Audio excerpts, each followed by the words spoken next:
Hello everyone. In this video, I'll be sharing a quick update on ITC's second quarter numbers.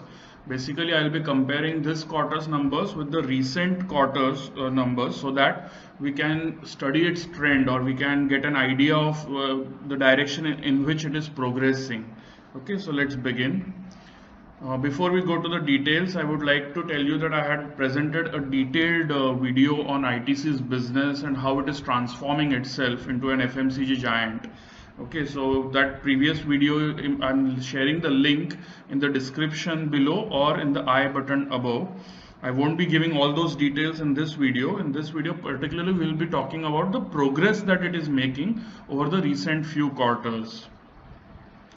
Let's start. Initially, we'll just quickly run through the quarterly numbers, okay, and then I'll be sharing my views or my opinion on how ITC is undervalued or how it should be valued, okay, in the final few slides. So to begin with, here you can see the quarterly revenues progress for the cigarettes business and the FMCG, that is non-cigarette FMCG business. These two numbers were relatively comparable, so I have included them in a single chart. As you can see, the cigarettes business revenue was stable around 5,800-900 crores mark. Then it dipped to 4,300 crores in the June quarter as expected because of lockdown. And now it has bounced back to 5,600 crores. So it's fairly back to around 90-95% levels of its normal range.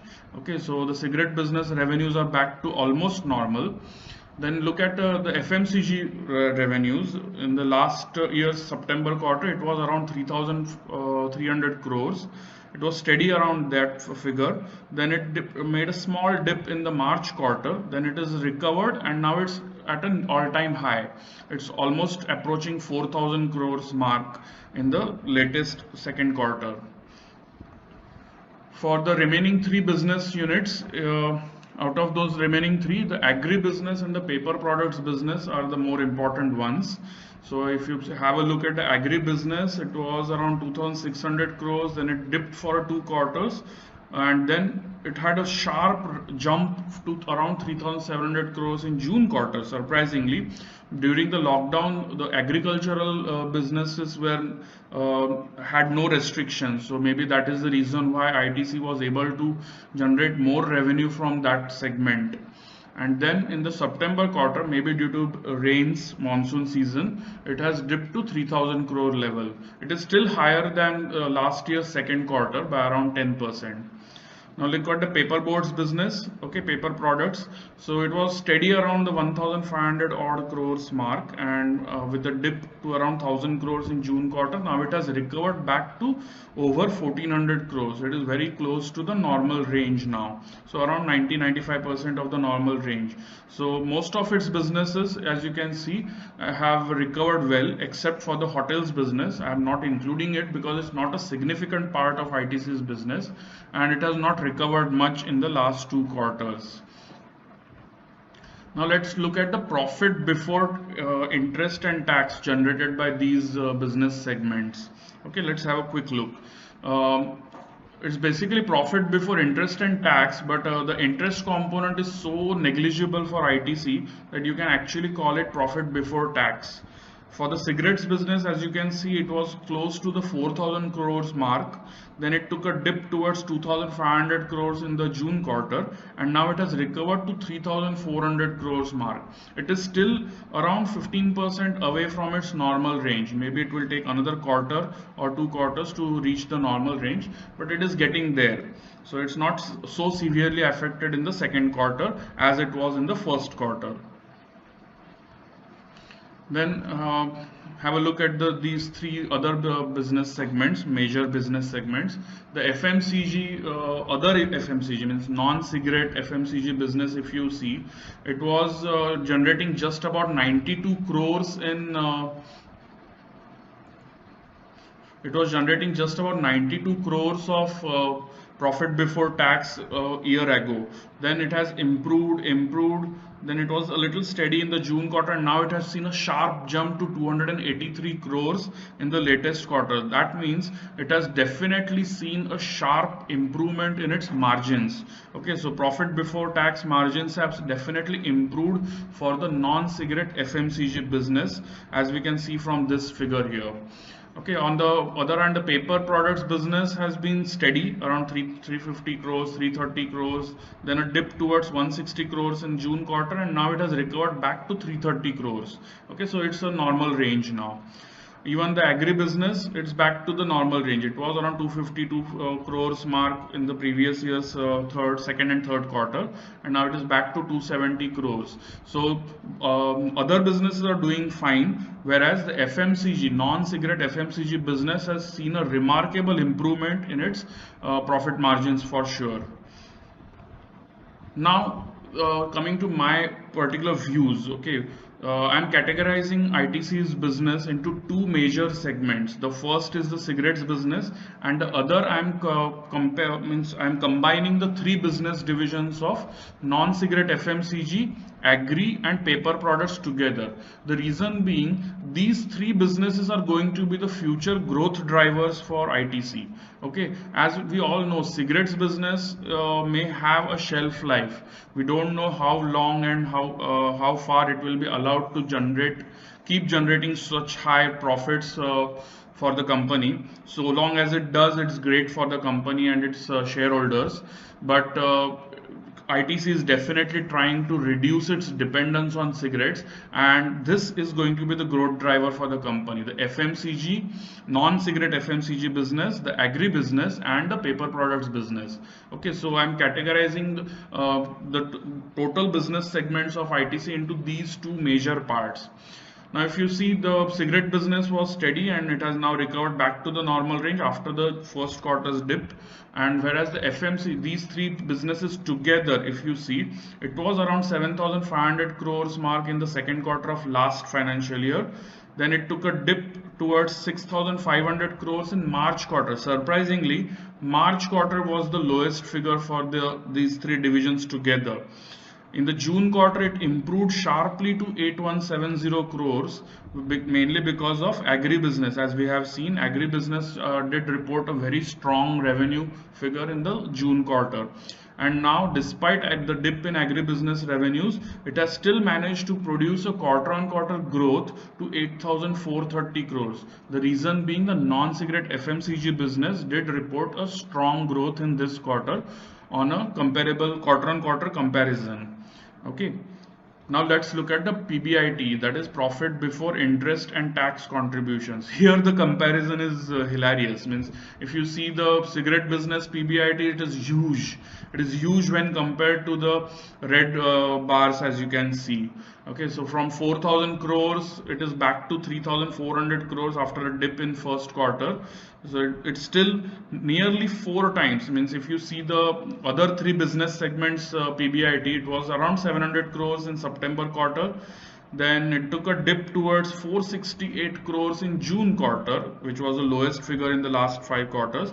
And now from there, it has improved sharply to 883 crores. It is the best figure for ITC, the PBIT figure for these three business segments together. Okay, the best ever probably. But as you can see, it is still just about 1/4 of what the cigarette business generates. 883 crores is around 25-26% of the cigarette business's PBIT. Still, as we can see, it is improving and it can improve strongly in the coming quarters, and that's what ITC is aiming for. I'll be discussing this point in more detail in the next couple of slides. Now, as you can see, the margins, you can see the PBIT margins that have progressed over the last 5 quarters. From 69%, the cigarette business margins took a dip towards 58.5% in June quarter. Now it has improved back to over 60%, and I think it can remain steady over 60% in the coming quarters as well, unless there is a severe lockdown again. Okay, so provided that doesn't happen, I think cigarette business can continue to enjoy more than 60% PBIT margins, profit before interest and tax margins. On the other hand, now have a look at the margins of the other three businesses together, that is non-cigarette FMCG, agri and paper products. It was around 9.3% mark in previous year's second quarter, then it was 9.7, then it took a dip towards 5.7 in June quarter. Okay, and then it has recovered sharply. It has seen a sharp jump to 10.5%. Again, as you can see, it's the best ever figure that ITC has reported for these three businesses together. So this 10.5% PBIT margin is a very healthy figure. Now, if you see the three businesses, out of that, the FMCG business has reported a sharp jump to over 7%. In June quarter, the non-cigarette FMCG business was enjoying just around 3.5 or 3.7% of PBIT margin. But in September quarter, that figure improved to over 7%. So that was a very strong jump. The agribusiness continues to enjoy around 8-9% PBIT margin, which is not very high, but it is steady around that figure. On the other hand, the paper products business does enjoy 20% or a little over 20% margins. So all three businesses together combined, they are currently enjoying 10.5% margin, and I'm expecting this figure to improve further. It may not see such significant jump in the coming quarters, but it will still be a decent progress from this 10.5% figure. I'm expecting this to improve towards 15% in the next 4 to 6 quarters. Okay, towards 15%. Maybe it will improve by 0.5% or 1% every quarter, but over the next 4 to 6 quarters, we can expect this PBIT margin for these three businesses together to improve towards 15% mark. Now the final for comparison of how ITC can be valued. So HUL, Hindustan Unilever, which is a benchmark in the FMCG business, if you see its results, the second quarter PBIT for HUL was 2,660 crores on revenues of 11,683 crores. Okay, this translates into a PBIT margin of 22.7%, very close to 23%. Now for this kind of performance, the market is valuing, or market cap of HUL is currently just over 5 lakh crores. Okay, as of today. Today is the 9th of November 2020, and as of today, Hindustan Unilever's market cap is just over 5 lakh crores. So if you just have to get a basic idea of the numbers, if we annualize this quarterly PBIT figure, okay, if you annualize this, it comes to between 10,000 to 10,500 crores, okay, for the year. If we just multiply this figure by 4, it comes to between 10,000 and 10,500 crores. So a 5 lakh crore market cap means it is still valuing HUL at close to 47 or 48 times its annualized PBIT figure, which is very expensive in my records. Okay, in my view, this is very expensive. 47 or 48 times its PBIT. But market is giving that kind of valuation to this FMCG giant. Now let's look at ITC's FMCG plus agri plus paper business. I have just shown you the chart and the progress through the charts. For the second quarter of FY21, the PBIT for these three businesses together. Now remember, why I'm combining these three businesses is because all these three businesses have kind of FMCG like nature. These are recurring revenue kind of businesses. Okay, mainly FMCG is a recurring revenue because these products are something that people buy on a recurring basis. So even these three businesses of ITC need recurring, there is a recurring demand for these products. So I'm combining these three together for ITC's valuation sake.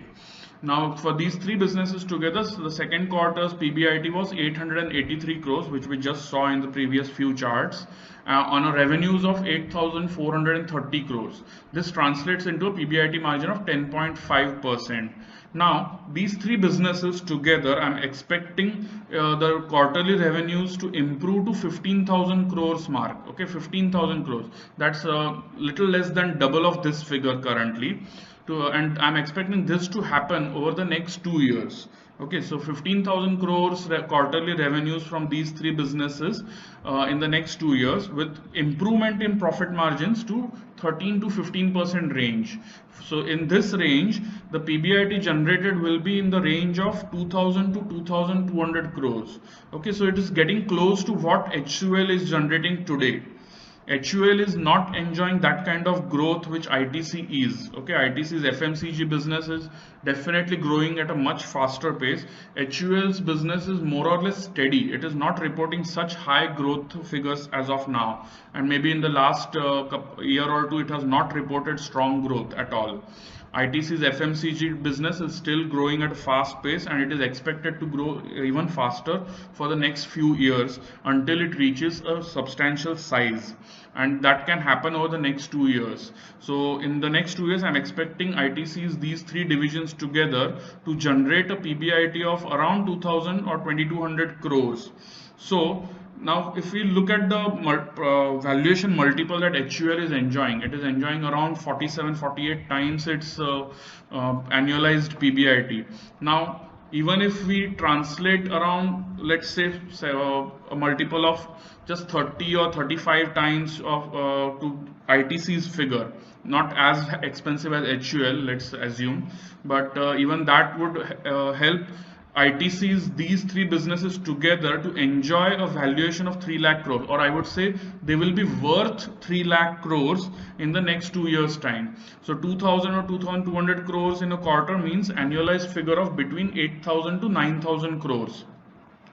So if we multiply that figure by just about 30 or 35 times, that the total valuation of these three businesses together will themselves be over 3 lakh crores in 2 years time. And remember, ITC's market cap today, where does it stand? It stands at just about 2.13 lakh crores. So that's still around 35% discount to the valuation that only these three businesses together could be enjoying in 2 years time. So clearly ITC is being undervalued substantially. And the big factor, ITC has a cigarette business which continues to throw big profits every quarter. We cannot ignore that, we cannot forget that part. Here in this 3 lakh crores figure, I was just estimating the valuation that ITC's these three businesses together could be enjoying in my views. And apart from that, ITC has a cigarette business which is throwing around 15,000 crores of annual profit before tax, which is a very high figure. It is much higher than even what HUL's annualized PBIT is. Okay, the cigarette business from ITC itself is generating 50% more than that, and still it is being valued at such a huge discount to HUL's valuation. Assuming that cigarette business doesn't have a very long-term life, let's say that it is not expected to be valued at such expensive multiples as the regular FMCG businesses, but just 10 times, let's say 10 times of its annual PBIT, and it comes to around 1.5 lakh crores, okay, 1.5 lakh crores of value for the cigarette business. So add that to this 3 lakh crores, and I think ITC's market cap should be over 4.5 or maybe even over 5 lakh crores in the next 2 years time. That is my view. So ITC's share price, in my view, can double or more than double from the current level. Currently it is trading around 170 to 175 range. So I think it deserves a value of over rupees 400 for sure in the next 2 years time. Even now, today it is certainly trading at a substantial discount, and it deserves a re-rating from the current levels. If you find this video useful, please do like and share it with your friends, and don't forget to subscribe to my channel. Thank you.